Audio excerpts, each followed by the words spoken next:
Michelle Pauls, welcome to Mindworks in Conversation, and great that you could be here. And Hi, thank you, Tony.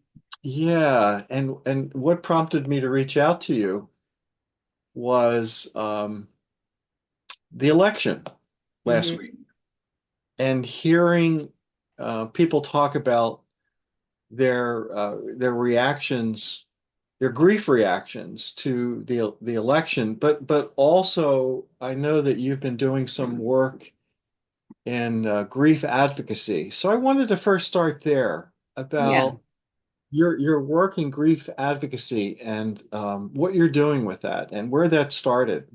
sure, thanks. Well,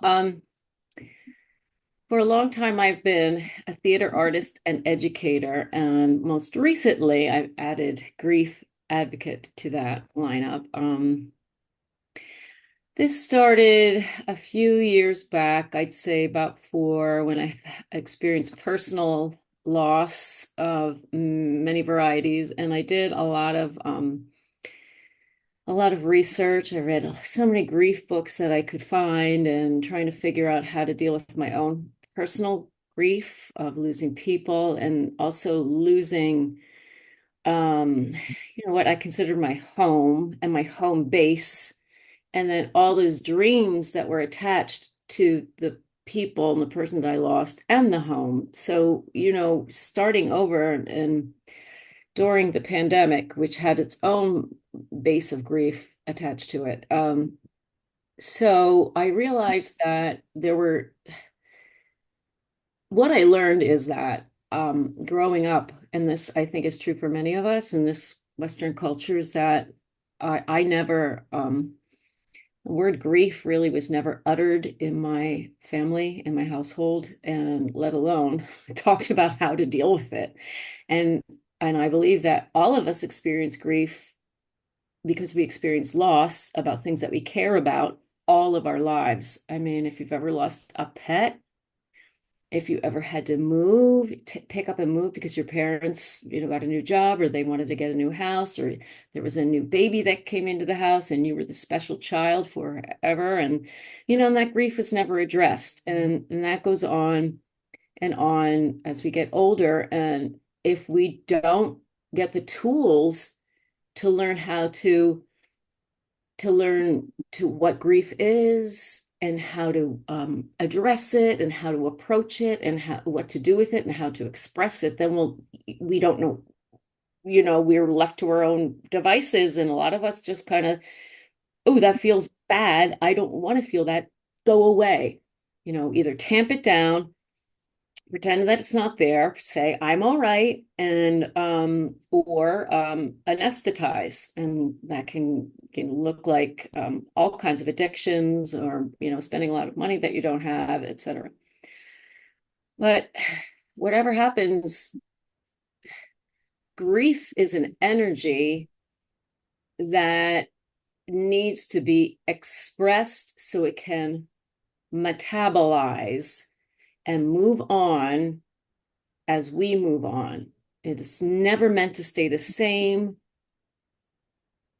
in us. It's meant to grow with us. But if we don't know that, if we don't have the tools, if we don't have the containment, if we don't feel safe or in a safe space to do that, then that doesn't happen. And then we see a lot of byproducts like illness, personal illness, um, illness in the community, illness in the country, violence, I would say, comes out of this unmetabolized grief because it gets lodged in the body. And I'm sure you've heard that before. It's so true, and it gets lodged in the body if it doesn't get expressed, and it starts to, cave in on itself and in our bodies, and it has to go somewhere, and it comes out in non-positive ways. So in my journeys, in my own grief journey, I've been doing a lot of learning from other people, and I realize how important it is to be an advocate for this perfectly human and natural expression that we, I believe, need to do all the time so that we can continue to heal, because we are always being hurt. We're always feeling loss. We're whatever you could, if you ever care about something, you're going to feel loss. And how do we keep that in balance? So that's where my grief advocacy has come from. And since I'm a theater artist as well, I feel I have a lot of tools that can intersect with that, and which I'm still trying to learn and figure out how this will go. But I know that it's available because I have done some of this work already and I tried it out. And with a couple steps forward and one step back, keep learning. And just like me, just like you, humans becoming. So here we are. Yeah, one thing that you said that really struck me was you have a much more expansive notion of what grief is than just, let's say, grief around the death of someone. I mean, that's usually how I've always thought about it. And the one person that made me think more openly about it was the poet Robert Bly. I don't know if you remember him, but he used to talk about the grief of men, Mm. about the loss of the fathers, loss of the fathers to the workplace. You know, traditionally, perhaps people work together, more of a community, but it was loss of community that really was the issue for men. You know, really missing men. Yeah. And also you also made me think about this election. I brought that up as a starting point. Um, that I think that was a major player in this. The grief of the loss of the American dream. I think that motivated a lot of people to vote the way they voted, either one way or other. You know, this idea that we're losing something, and I think that from all sides of the political spectrum, you know, grief seems to be unspoken. You're bringing up something I think that really is important. Unspoken, and there's a fear around grief, and people think I think they think that, or they feel, oh my God, I can't let this grief in because I will feel overwhelmed by it and I will never be able to swim up to the surface again. So there's this idea of control. I have to control myself and control my life so I don't feel that grief, because feeling grief is bad. And that's, I think, one of the things that we don't service ourselves well by saying that this feeling is bad. So first of all, no feelings are bad, no emotions are bad, they just are. It's what do we do with it? What is it telling us? If we're feeling grief, if we're feeling grief during this election time, or any major upheaval, the first thing to do is to understand where you feel it in your body. Where do you feel it? And to do that, you have to slow down. You have to slow down and be quiet and breathe and ask yourself, where do I feel it? And only after that, when it starts to communicate, can you decipher or discern, what is my grief telling me? What is it telling me to do?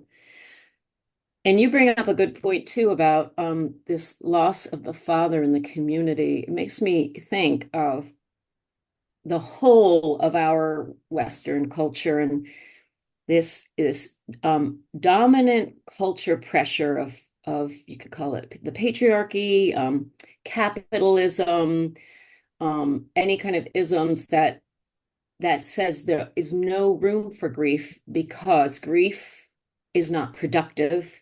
It doesn't exist in a linear timeline. It stops us from going forward. And and I know for myself, I have felt that pressure so much because I used to be a go, go, go, do person. If something was happening in my life, like before my husband died 4 years ago, we were having a difficult time in our relationship, and my choice, my decision to deal with that was was to put my head down and work. Oh, this sucks. I hate the feeling of it, but I don't want to look it in the eye because then things will have to change.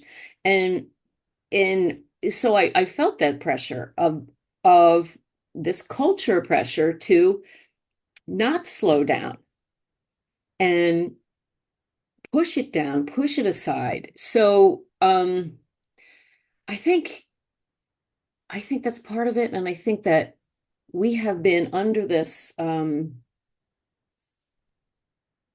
of like spell that the production is the key to happiness, and being right is the key to happiness, and having and being busy and being liked is the key to happiness. And I don't know, maybe the key to happiness is somewhere in here, and we have to unlock that somehow. Well, if you don't acknowledge it or feel it, then it gets acted out unconsciously into ways. But you're kind of bringing up the interesting cultural aspect of this, that's peculiar perhaps to an American capitalist system in which grief is not cost effective. No. The more you feel grief, the less productive you're going to be, and that's bad. Rather than the fact that the feelings themselves hurt, and therefore they need to be um, dealt with in a particular way. They need to be acknowledged. And I really wanted to ask you about the play that you did, that really, in many ways, embodied, or you created this theatrical production about your grief. So can you talk about that? Yeah. What was the play, and what did you Um, do? yeah, it was called It's Complicated, This Gift of Life. And it was a dark comedy about organ donation, mental illness, grief, and hope. And it started from a kind of strange encounter I had at an organ donation event. And so I wanted to deal with that, but also with my grief. And because in my work, in my grief advocacy work, I've learned that yes, grief is a very individual thing, but it's also it needs to be shared in relation with each other. And sometimes that means community. And we need to share it. And my way of sharing was to create this piece that it wasn't just a play, it was more of an immersive experience. So the beginning part was all about the organ donation incident that I was involved in, and my husband was an organ donor, and then into the grief of our relationship and losing first I lost him before he even died because he succumbed to some kind of unnamed mental issue. I don't know. And then he died by a tragic accident. And my whole life was upended. And I needed to share that. And I also learned that part of grief is under language. So I do a lot of writing. I write every day, and I like to talk. I like to talk about my emotions. I like to share that. There's this part that I realized that if I really wanted to touch people with this, I had to have a place to invite them in to experience it somatically through the body. And so this was the biggest part of our rehearsal process. I had two great actors and an amazing director.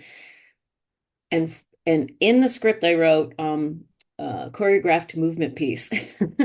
But that took the largest part of our rehearsal time to figure out what that means. And what happened was that the characters that we were creating also had these gestures that morphed into grief gestures.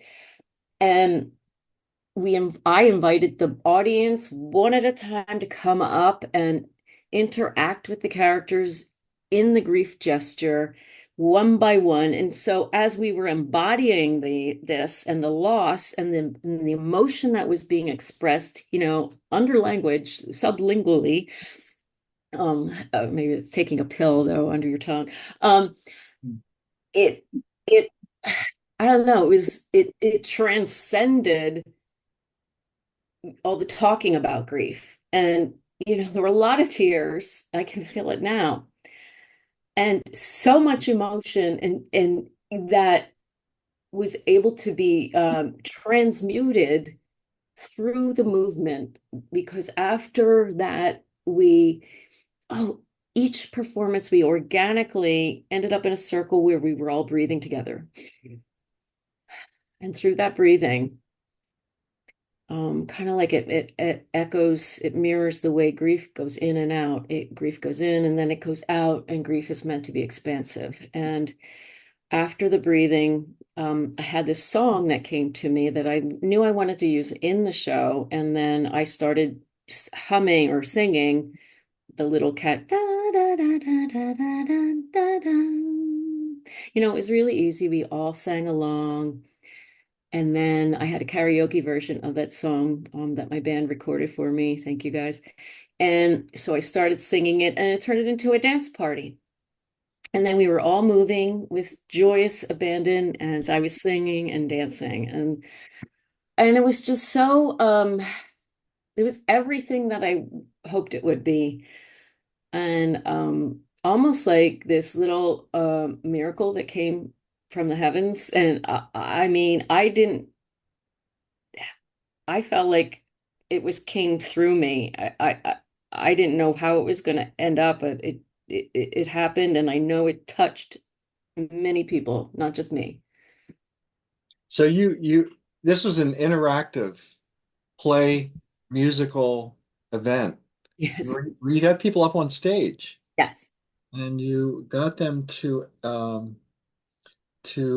embody grief in their Mm, in their own way. yeah.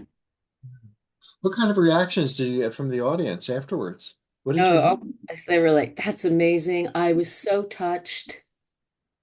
This should be longer. What are you going to do next? Oh, you should make it into a film. And, I don't know. I'm still figuring that part out, but yeah, You're also a musician in a band. You mentioned that, and I know it. I've known you for a long time, and I remember Edgar Allan and the Poets. right. And what's the current permutation of your band? Yeah, well, I did Edgar Allan and the Poets with my husband, Stan Heleva, and that was 25 years ago. And that's how we first met. We were making music and theater together. And then he died in 2020, and there was something about that made me say, I think we should get the band back together again if I can find the people to be in it. And so I asked the old members, and half of them said yes. Um, two of them were no longer with us, but I found I found a friend to replace the Edgar part, which was Stan. And then my stepdaughter, Stan's daughter, is actually the other female vocalist, and now we're called the Poets. And we have been working on Edgar Allan and the Poets music together, and then new music as well. So I've brought some songs in, Josie's brought songs in, and we're doing songs from Chris. And so it is evolving, and it's such a great way for me. I started doing it because I felt like it was a way to honor um not just my husband, but honor the work we did together in our relationship, and honor that nameless thing between us that never it doesn't go away, and I feel that's another job of our grief expression is to honor those and those people and those things that are no longer here. people that we've lost, things that we lost, even parts of us that we've lost, to honor them because they were there and they were important and they're still out there somewhere. We just don't know. We don't know. We don't know everything.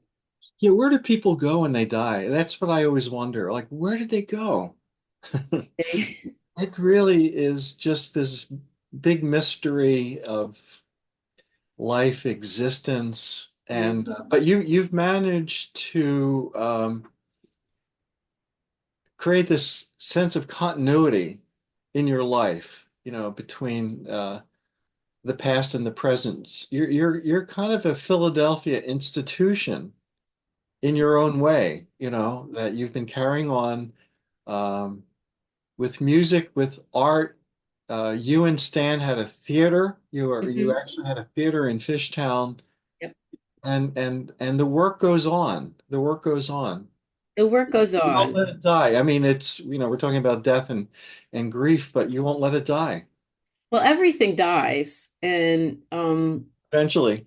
it does. You're gonna die. Yep. So am I. And but that's okay because we have this moment. And so getting back to the election, I think that um we can't control the past. We can't do anything about the past and what people did already. And we can't control the future. We just can't. So the only thing we can control is in the present, what happened, our reaction to what happens. And I know for me, when I start feeling that fear, I know it's time to stop and calm down and reassess and breathe through it because fear takes up all the space in the room and doesn't let anything else, any other ideas bubble through. And that's what I think is so important to all of us right now is that when we recognize that fear, and sometimes it shows up as this really enraged anger too. Under that is a lot of fear. And it's good. Sometimes anger is good because it tells us, it points to what we need to do. But if it's blind anger, it might be telling us, hold on, we need to assess that. We need to feel it. We need, like you said, welcome it. We need to welcome it as part of us because I grew up in a house that said being angry wasn't, ladylike. It's not good for you. Don't be angry. But anger is okay. It's okay to feel anger as long as we know we try to figure out what it's telling us. You're doing grief groups in Philadelphia. Yeah. Can you talk about that?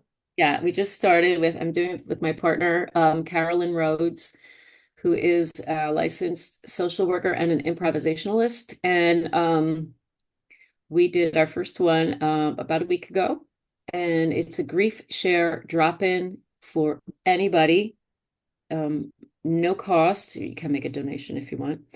Um, some of the work that I'm doing now around this grief work is how to incorporate different kind of ritual behavior. And so we like to bring in, let's just start with a ritual and end with a ritual. And it's going to be a different theme every month. And there will be lots of space to share. So it's called the Brave Space.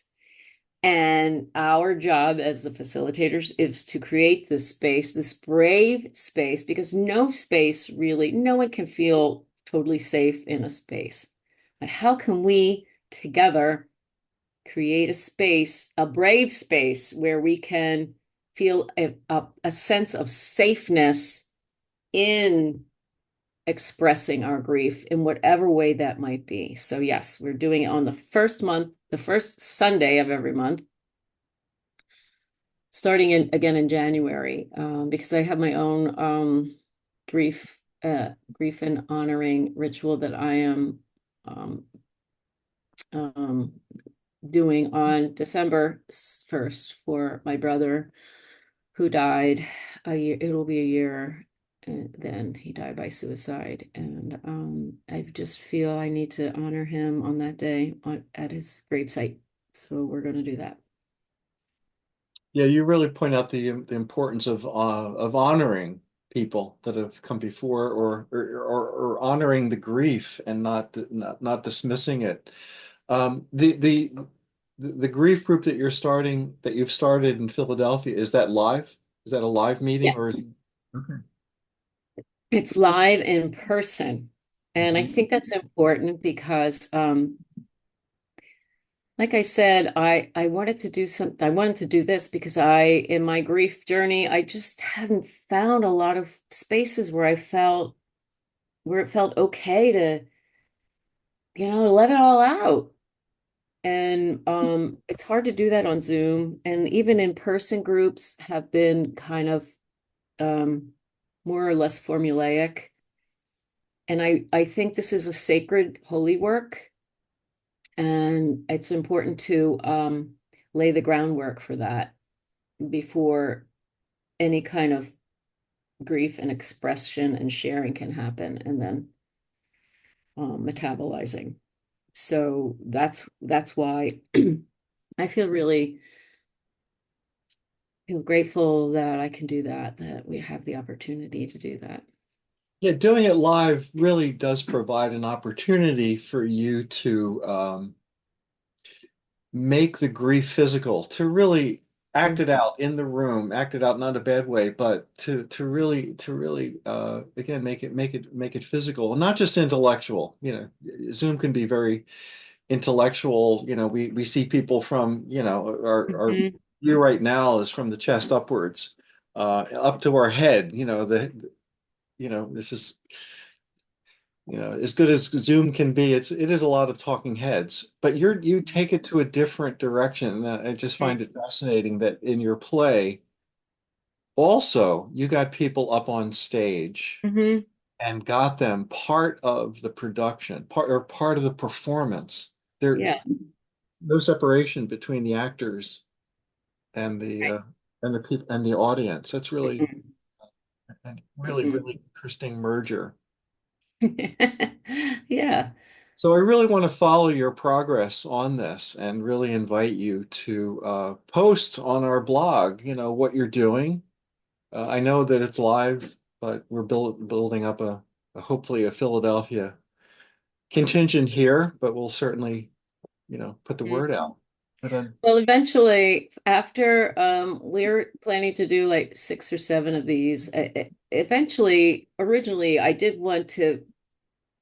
The next step was to have workshops with people who wanted to create theater pieces like that around their own loss, their own sense of loss and their own grief honoring. So I do want to. That is in the future. That's a future offering as after I get through some of this. With my brother's suicide, I had to readjust my trajectory. And so I think that this is good. This is a good place to be now. And then I can see the theater work, the intersection of the theater and the grief work in the Mhm. offing. Do you have any work that you're thinking about regarding your brother's death? No, not yet. No.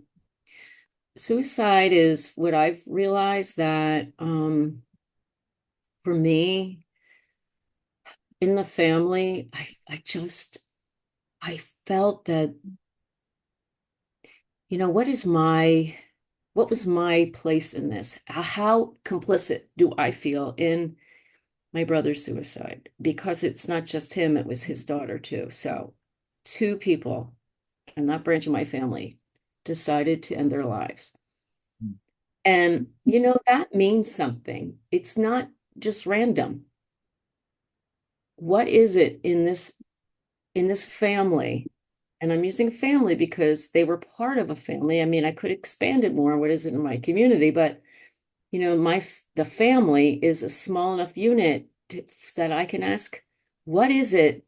How was this family complicit in all this? And don't mean responsible. I mean, they existed within this organism and it didn't serve them.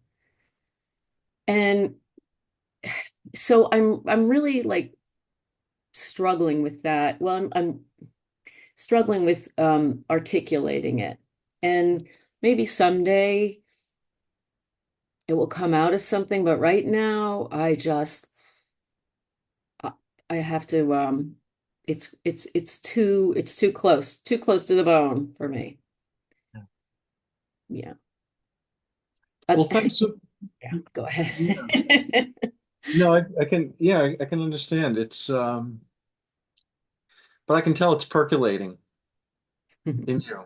Yeah. And there's nothing like tragedy and grief, I think, to fuel creativity because what else do we have, except anger and revenge or what, um, Well, but it's interesting. Could I write a play about anger and revenge and not and examine that, but not feel like I need to get anger and revenge in my personal life because I'm not about that. I'm about,